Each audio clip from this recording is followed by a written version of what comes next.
दोस्तों नमस्कार, आप देख रहे हैं H D news. H D news में आज सभी श्रोता बंधुओं का हार्दिक स्वागत वंदन करते हैं।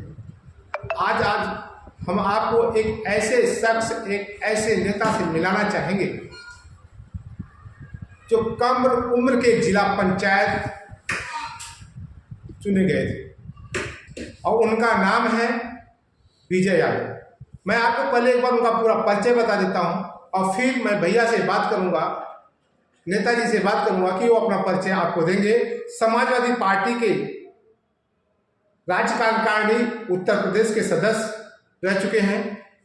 प्रतापगढ़ जनपद से लगातार कई बार जिला पंचायत सदस्य चुने गए हैं और मौजूदा में जिला पंचायत सदस्य है भी। 2022 में प्रतापगढ़ लोकल बॉडी से समाजवादी पार्टी के एमएलसी का चुनाव भी लड़ चुके हैं और बहुत ही बेबाकी के साथ जनता के बीच में जाते हैं और जनता की आवाज़ को उठाकर वहां तक ले जाने की कोशिश करती हैं जिससे जनता की आवाज़ हमारे राज्य के, हमारे देश के उस पंचायत में गूंजे और उस पंचायत में जब आवाज़ गूंजती है तो ही जनता के हित का कार्य होता है। तो हम सबसे पहले हमारे जो अतिथि हैं यूपी से चलकर सूरत आए हैं, आज हमारे ऑफिस में पहुंचे हैं, जिनका इंटरव्यू मैं आपको दिखाने जा रहा हूं और बहुत बेबाकी के साथ में जवाब देते हैं। ऐसे समाजवादी पार्टी के नेता विजय यादव का हमारी तरफ से हार्दिक स्वागत करते हैं। बहुत बहुत धन्यवाद भाई ओम प्रकाश जी,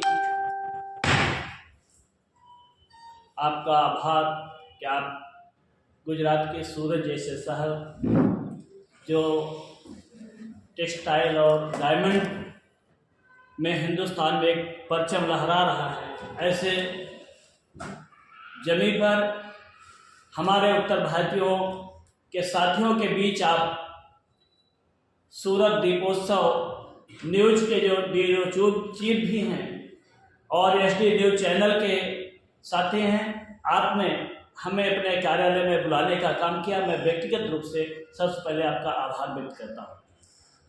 मेरा सबसे आपको पहला सवाल होगा कि आप जो जनता के बीच के आवाज में बनकर आज उभरे हैं और कम उम्र के एक जिला पंचायत सदस्य चुने गए, तो आप आज की जो राजनीति चल रही है, जाति पात का राजनीति, उससे क्या विकास होगा? ओम प्रकाश जी, जब हम प्रयाग विश्वविद्यालय से 2000 में अपने क्षेत्र में पंचायत प्रतिनिधि के रूप में चुनाव में आया था, तो मैं आपको बताना चाहता हूं, जिस क्षेत्र से मैं जिला पंचायत का सदस्य हूं और लगातार 2000 से आज होते आ रहा हूं, हर बार लंबे अंतराल से मेरी लीड होती है। अभी 10,000 की, अभी जो पिछला चुनाव था 2021 का, 10,000 वोटों से मैंने लीड किया। हमारे क्षेत्र में मेरे स्वजाति वोटर्स जो है मुश्किल से 2-2.5 हजार वोटर्स हैं।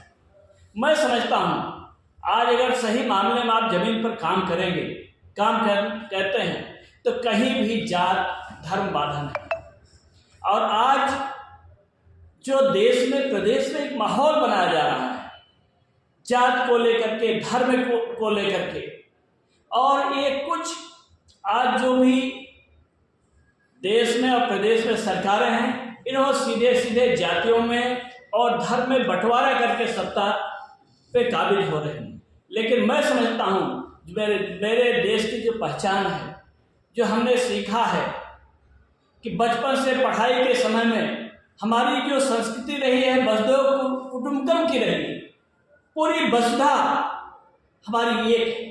आप देखें, जब आप याद करें कि जब 89, 90, 91 में नई आर्थिक नीति आई थी, नई आर्थिक नीति में जब मनमोहन राव की सरकार थी, आपने देखा विश्व को बाजारीकरण कर दिया गया। आज पूरे की दुनिया की मार्केट वैश्वीकरण के नाम पे एक हो गई।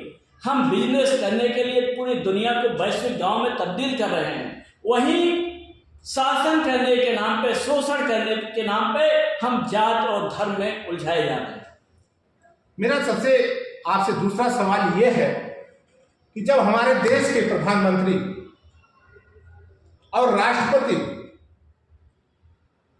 प्रधानमंत्री डॉक्टर मनमोहन सिंह और राष्ट्रपति हुआ करते थे डॉक्टर APJ अब्दुल कलाम जी, जिन्होंने देश के लिए बहुत बड़ा सहयोग दिया, योगदान किया, जिन्होंने परमाणु शक्तिशाली बनाया।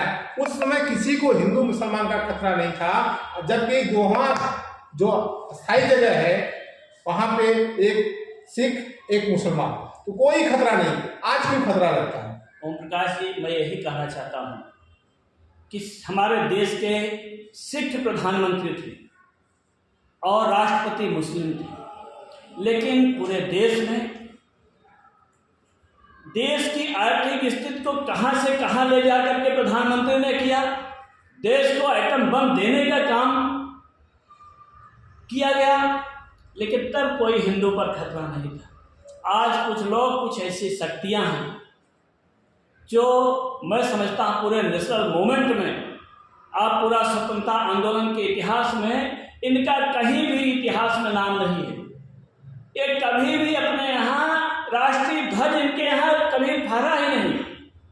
ये हिंदुस्तान में स्वतंत्रता आंदोलन में जब नेशनल मूवमेंट, जो हम लोगों ने पढ़ा, जब नेशनल मूवमेंट चल रहा था, तो नेशनल मूवमेंट को कमजोर करने के लिए यही शक्तियाँ हिंदू मुस्लिम के नाम पे लड़ाने का काम कर रहे थे, ताकि अंग्रेज मजबूत हो। वही लोग आज हिंदू मुस्लिम करके, जात पात का भेद करके आज ऐसी शक्तियाँ आज काबिज हैं।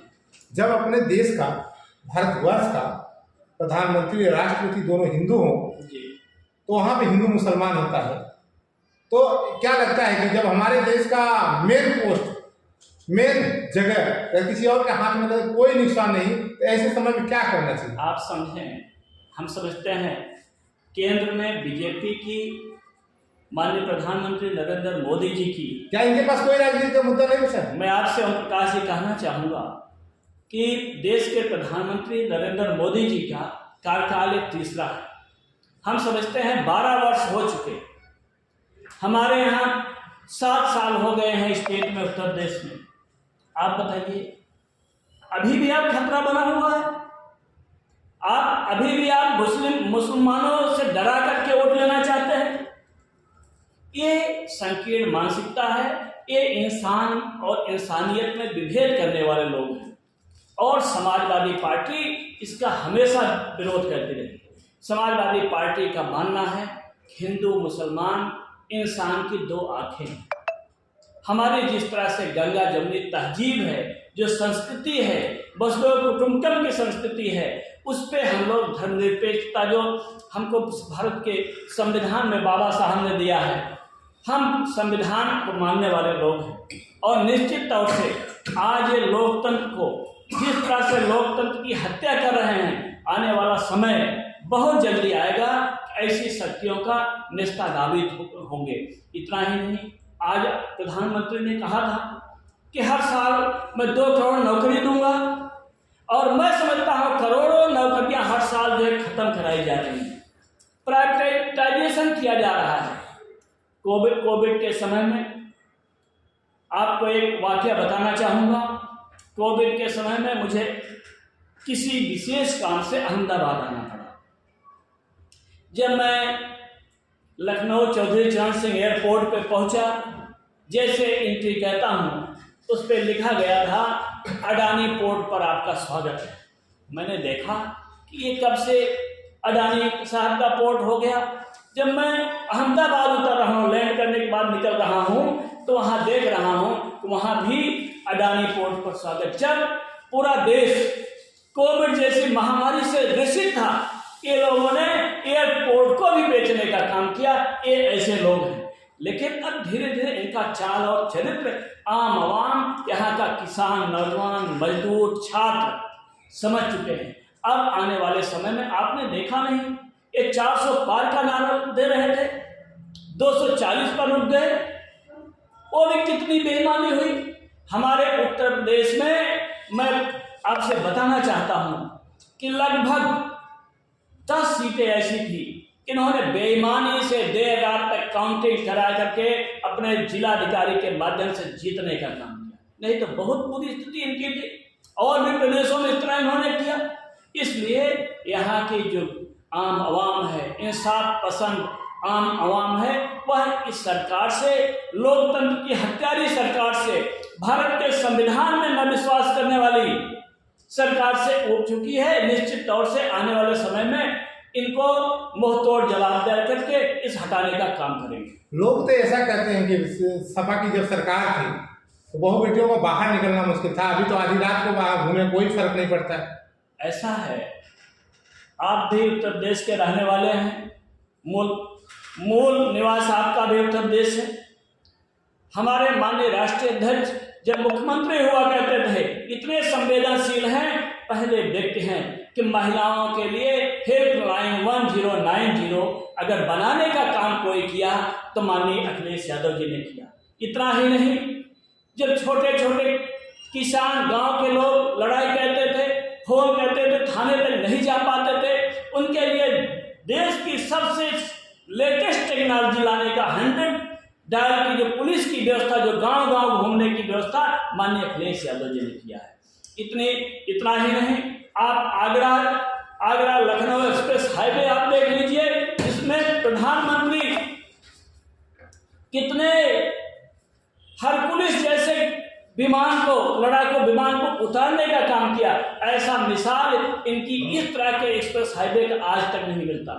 इसलिए ये प्रोपोगंडा कहते हैं, झूठ कहते हैं, झूठ बोलते हैं इनके नाम पे। इनकी तो सड़कें आप देख लो, अभी गोरखपुर से एक एक्सप्रेस हाईवे पूर्वांचल में मिल रही थी, जैसे शुरू हुई वहां बैठ गई। इनकी तो प्रधानमंत्री जी एक भी सड़क का जिसका उद्घाटन कहते हैं 24 घंटे नहीं होती है, बैठ जाती है।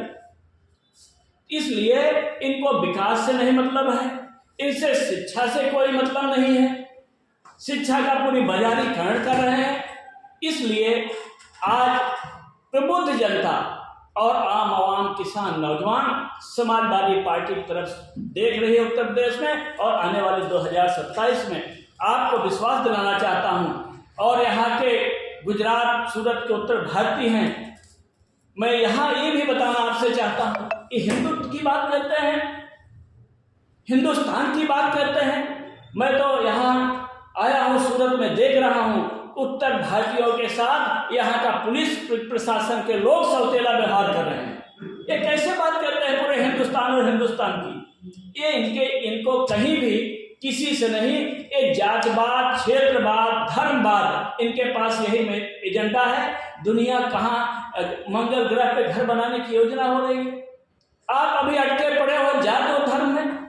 इसलिए अब यहाँ के प्रबुद्ध आम आवाम हिंदुस्तान को इनको बदल रही है। आपने देखा, बदलने का ही परिणाम है कि आज 240 तक पहुंच गए हैं।